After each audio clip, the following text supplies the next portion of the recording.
Okay, so hello and a very warm welcome to this Explain Pain clinical discussion. My name is Joanna and I am Director of NOI in Europe, excuse me, and I'm joined this morning by Tim, my really good friend and principal NOI teacher. So good morning, Tim. How are you? Morning. Yeah, good, thank you. Excellent. Tim has been a NOI teacher for well over 15 years, and he has taught literally hundreds of Explain Pain courses to thousands of clinicians all over the world. Tim is an active clinician himself, specialising in complex and persistent pain. He is also founder of Le Pub Scientifique, an online platform for clinicians to learn about the latest developments in clinical practice and pain research directly from the researchers and pain specialists themselves. I think he's dropped the link in the chat. That's definitely worth checking out, is Le Pub. They have a fantastic podcast. Who's being released this morning? Rajem Roos. Brilliant. Okay, definitely worth a listen. Pain Summit. Yeah. Yeah, brilliant. And Tim is also co-author of the Graded Motor Imagery Handbook with David Butler and Lorimer Moseley. So for those of you who may be new to this session, I'll just tell you what it's all about and how it runs. So these sessions are all about giving you a taste of Explain Pain and how to practically use it in your clinic. So some of you who have already done Explain Pain courses, this will act as this will reinforce what you've learned on the course and extend it a bit as well. But if you are new to Explain Pain, it'll just give you a sense of what it's all about, because it's often not what people think it's about. It's a lot bigger than just pain science. So that's what these sessions are designed to do. And they're also designed to help you implement it into your clinical practice. So just a couple of housekeeping things. Tim will be talking for about 20 minutes. If you have any questions, please put them in the Q&A. We'll get to as many of them as we can, but we often run out of time. So if you can put your questions sort of a bit earlier on to give us a chance to answer them, that would be great. If you want to watch the recording of this session, you can access it in the clinical discussion group, which is our free Facebook group. I'll drop the link to that in the chat. And we also now have a YouTube channel, which is brilliant and probably the easier of the two places to actually access the recordings. There's a whole library of the sessions in there on a whole range of different topics, and they're really, really good. So today, Tim, we are talking about moving from becoming a fixer to a facilitator. And looking at how we shift away from where the healthcare provider sees their role as fixing people. So just to kick off here, could you just explain to us what those two terms mean and what it means to move from one to be another? Yeah, morning everybody, or evening, or whatever it is. Yeah, so well, I'm sort of seeing this as the role that someone takes. Perhaps it's like your expectations around what you do with someone and how you work with someone. And a fixer suggests that it's almost like a mechanic, isn't it? That's what I had in my head there. Fixer, fixing something, and there's a role to play for people being a fixer at a time, the right place, for particularly when pain becomes persistent. The notion of facilitator probably is more helpful, not just for us to consider, but also for the people accessing healthcare and coming to see us as well. So the idea of a facilitator is exactly what that says, is that you're a guide, you're a help, you're a conduit, you're sort of powering up that person's ability to be able to recover. So yeah, that's what I was thinking. And then I've got sort of, I know, like, just summarizing, but I'm pretty certain we're not going to have time to do it all. But then I've got sort of thoughts around the healthcare encounter, the systems that we work within, the expectations placed on us as well. Perhaps they sort of marry up together. There's a phrase that I have. I've stolen it from yesterday. I was interviewing Deepak Ravindran, but he talked about bridging the chasm between a biomedical approach and a whole person approach. So, thanks, Deepak. So the idea of bridging that, I think, is interesting, and then coming into the encounter a little bit more, but the sorts of phrases, the sorts of mindset that we would be working on if we're more of a facilitator than a fixer, and how that changes. So, like the different questions that we would use, the different notions of what we're working towards as well. So yeah, that's what I'm Brilliant. thinking. Yeah. Okay, so in terms of how does it impact the clinical encounter, what are your thoughts there?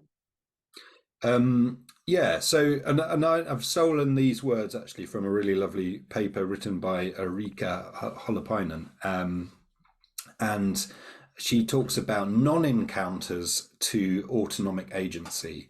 And a non-encounter, everybody here will have either been a part of it, or people will tell you about non-encounters are the times when someone sees a healthcare professional. It doesn't have to be just a healthcare professional, but you know, when you're with someone, it could be friends, family, etc.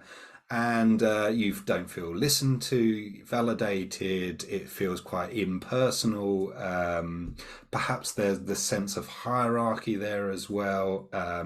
You're unable to be a part of the encounter as well, and you're sort of left with well, I mean, think how that would make you feel. You're left with what? Anger, uncertainty, frustration.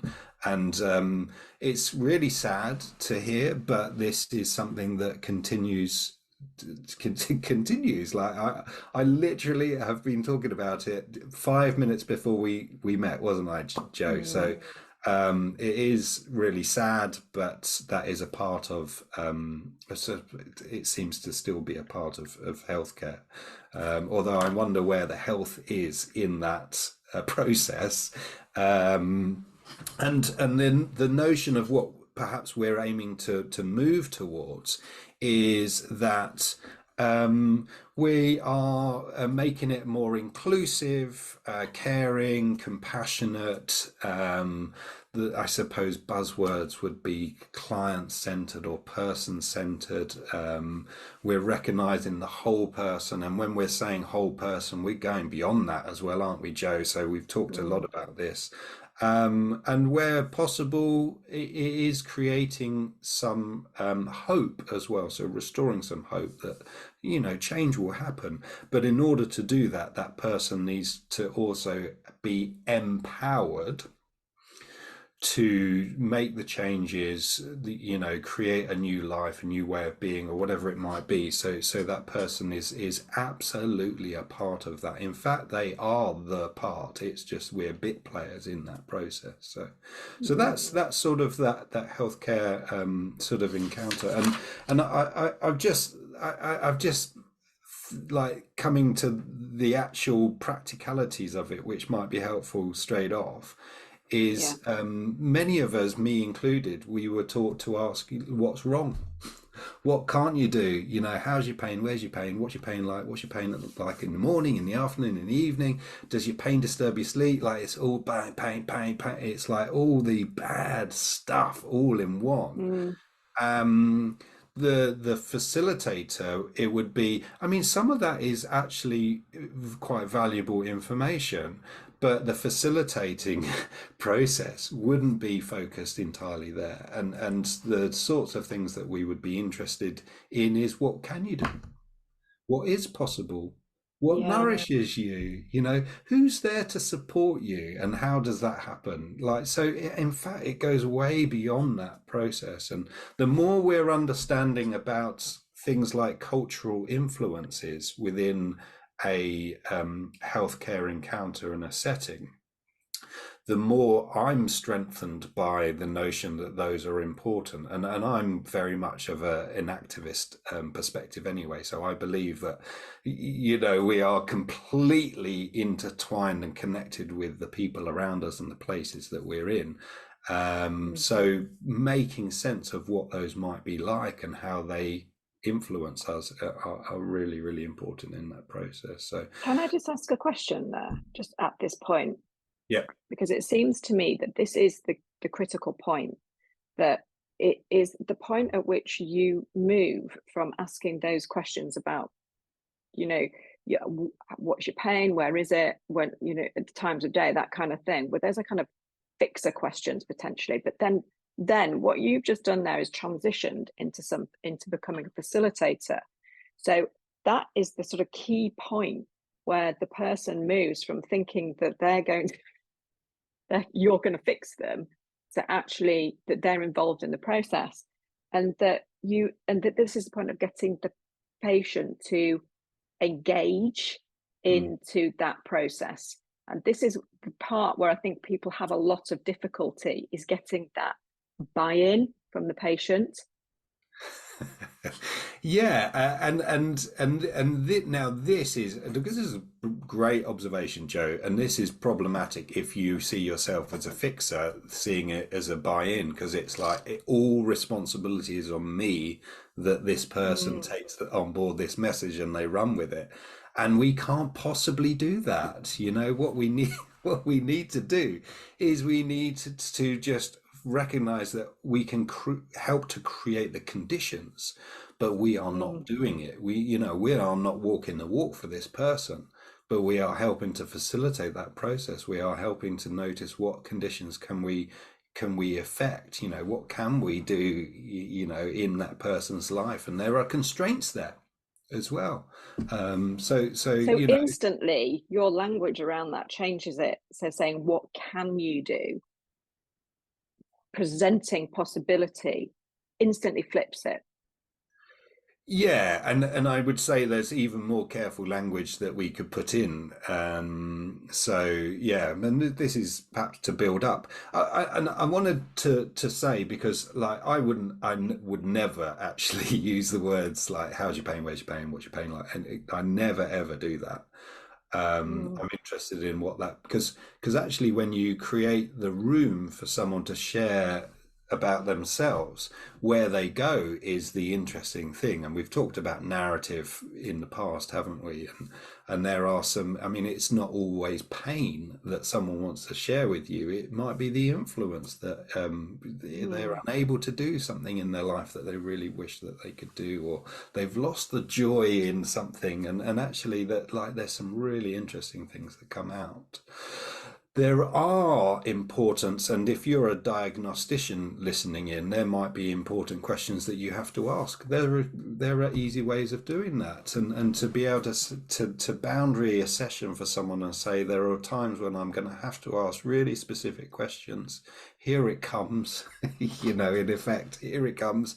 I'm just going to have to ask you about, tell me, and we can very easily sort of integrate that biomedical pathologized model into a facilitator perspective as well.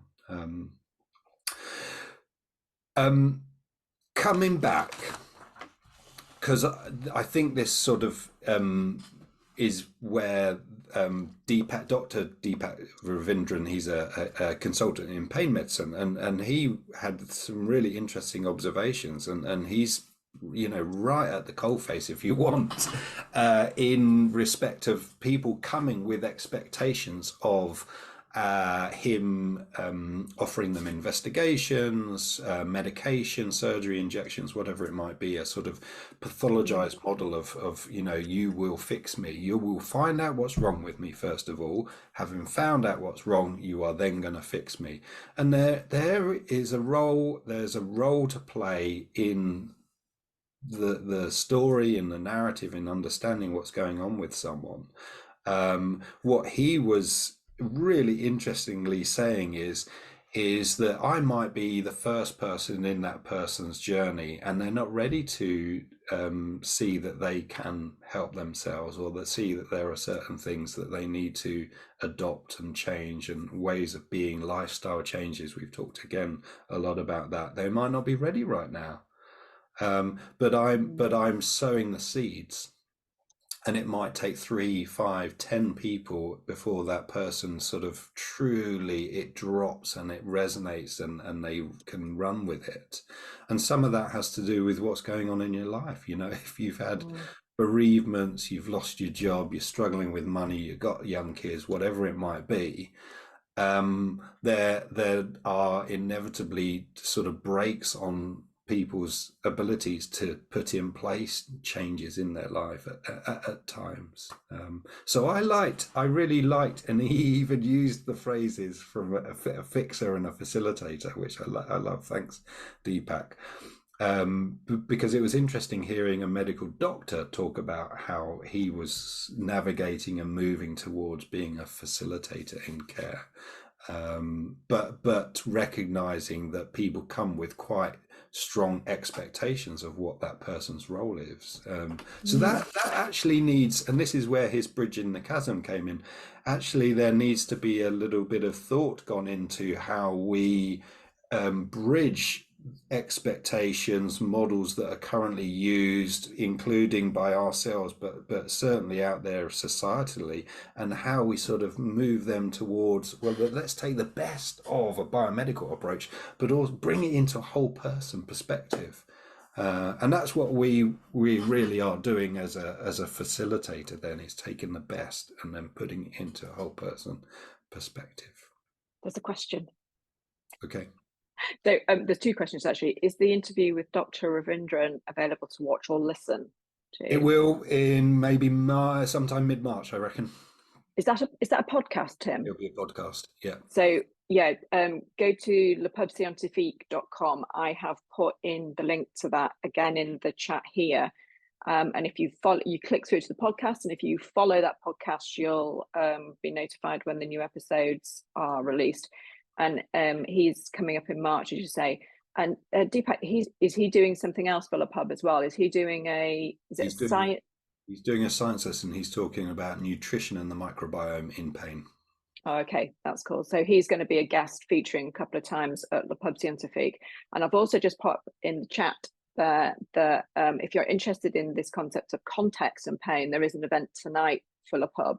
So go and check that out on the LePub Scientifique website. It's all there. Yeah. And then we have a question from Catherine Harding. Do you have any language or suggestions as to how we can prepare someone to be ready to take the journey from being fixed to taking an active part in their pain management? Thanks, Catherine, for the question. I'm smiling because someone I'm working with at the moment, patient, client, whatever you want to call it, she said, I noticed that you get questions where people ask you for real specifics, and I know you are going to use whatever language, way of talking at that time with that person. So Catherine, I haven't got a specific way of describing it until I'm with that person in that moment. So I'm giving some suggestions. I'm just throwing out some things that are the first things that come to my mind, but I don't have a fixed way of saying it. I have an idea of what I'm aiming to do.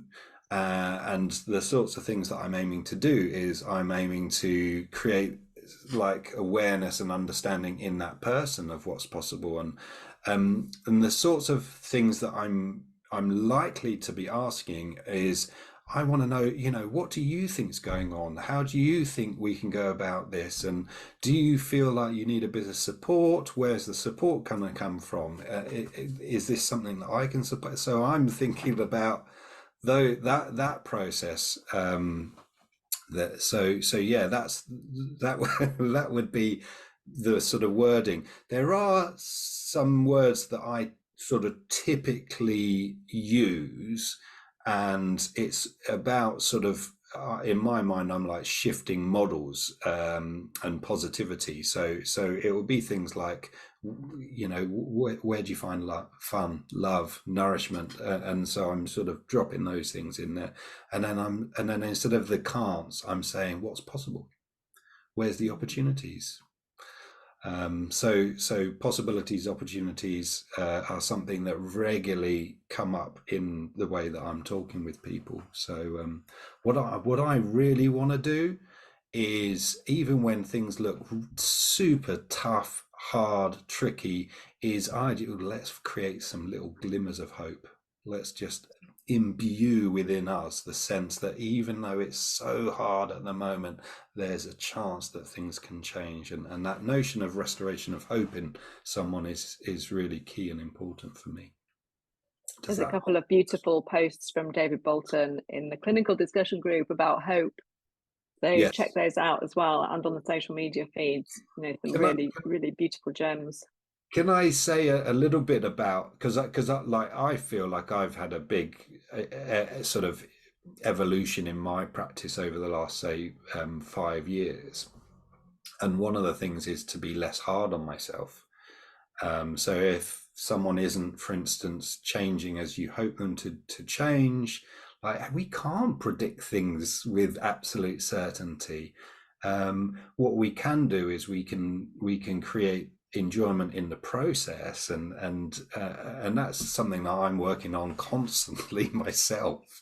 We are brilliant at blaming ourselves, and our patients are brilliant at blaming themselves as well, that, oh, I should have done this, or why didn't I do that, or things wouldn't be as bad as they are if I didn't do or it's like it is. And look, the self-sabotage that goes on in our patients go on in us as well. And one thing about pain is, if you feel like you are completely responsible for how someone feels, that is a lot of weight to carry around with you.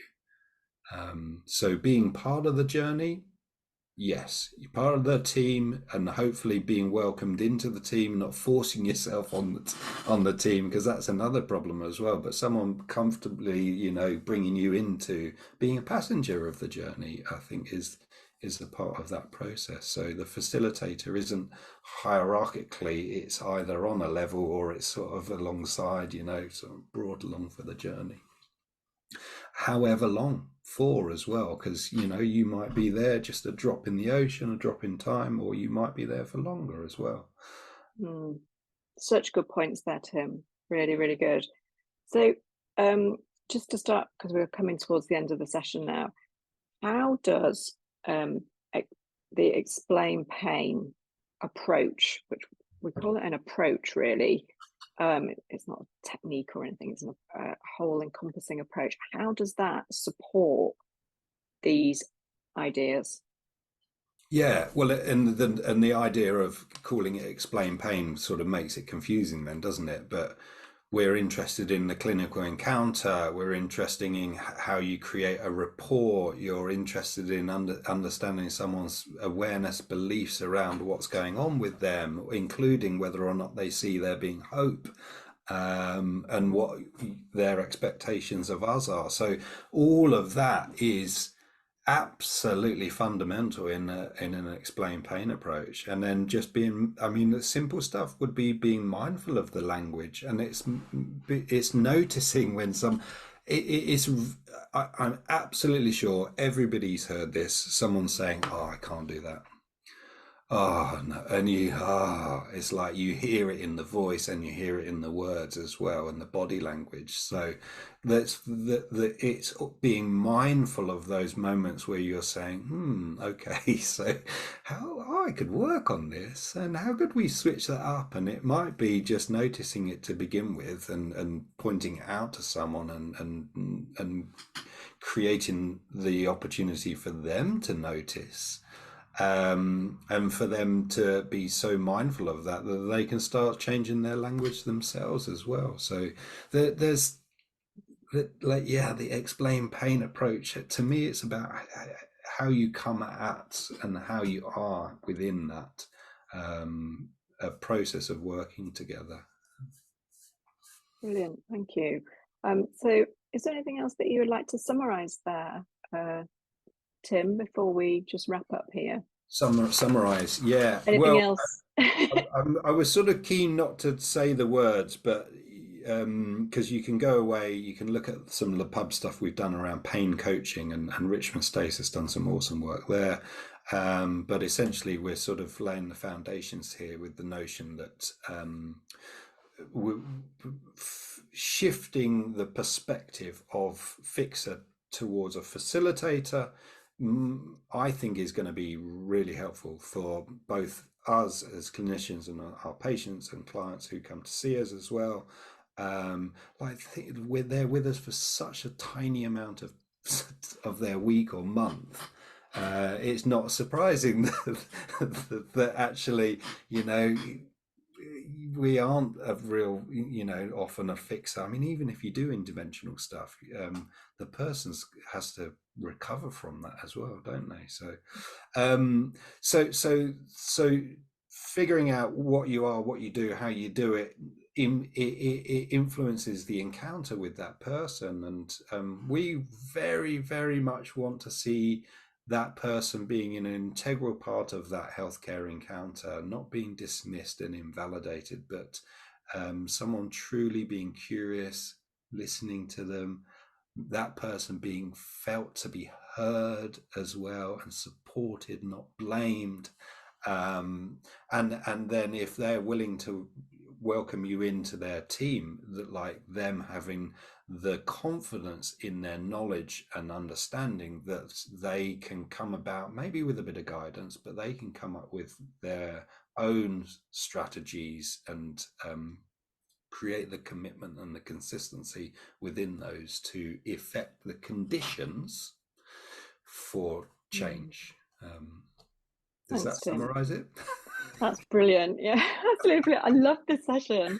I love this session today. It's just right, right on the nail, I think, for what's going on at the moment out there, and this kind of hope and support that clinicians need to work with their patients in a way that's often more intuitive to them, and how people feel like it. There is a question as well that might be worth Is it just saying. There isn't a specific definition, although Richmond, I believe, has just put one out. He's written a little summary. Oh God, I can't remember where he's published it, but yeah, it was like real new. It's not health coaching or coaching, business coaching. There's definitely something distinct that is pain coaching check and Richmond's all over Facebook, isn't he? He's got a really active feed. If you want to check him out, I'm sure that you'll find the answer to that, Matilda. Just to summarize quickly at the end then, so if anybody either watching live or watching on catch up is interested in doing an explain pain course with Tim, he has got two coming up. He has got the 4-session format starting on the 22nd of February. There's still a few spots left on that.